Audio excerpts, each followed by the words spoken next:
Jesus often taught deep theological truths through stories that were culturally relevant and had a way of helping people not just like learn concepts, but apply those concepts to life.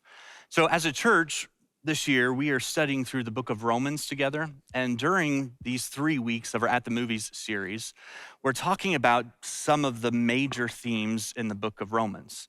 This week, we're talking about one of those themes. I think you could probably make the argument pretty easily, actually, that this is the major theme in the book of Romans, grace. And when we think of the word grace, we all have, I guess, different experiences with both giving grace or receiving grace. For me, I think it's been long enough I can share this one with you, and I'm not sharing this with the rest of the church. I'm just sharing this with all of you. I was pulled over for speeding. In fairness, I knew I was speeding a little, but I thought I was going 50 in a 45, but the officer informed me that I was actually going 50 in a 35, which makes a difference. And when he came to the window, he looked at my ID, and I could swear he just smiled a little bit, and he said, "I'm not a fan of speeders." A few years earlier, I had written a book called Not a Fan, and I wasn't sure if this was a reference to that, but it seemed wise to me not to just jump to that assumption. So I just overlooked that little comment and apologized for speeding. He took my license back to his car, came back, issued me a warning instead of giving me a ticket.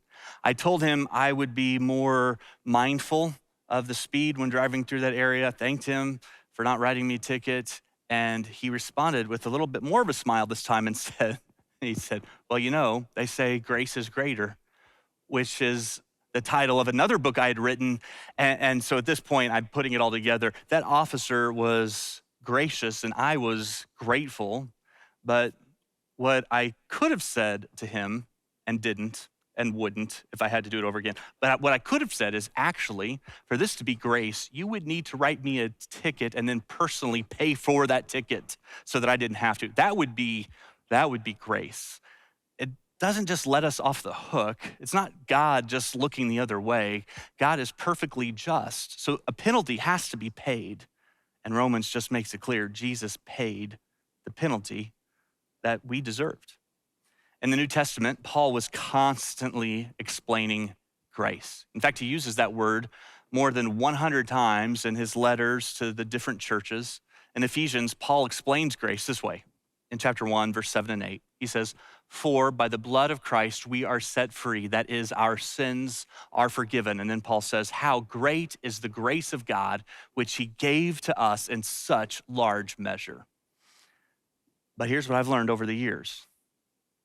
There are a lot of people who understand the concept of grace, but they underestimate in their own lives the greatness of grace.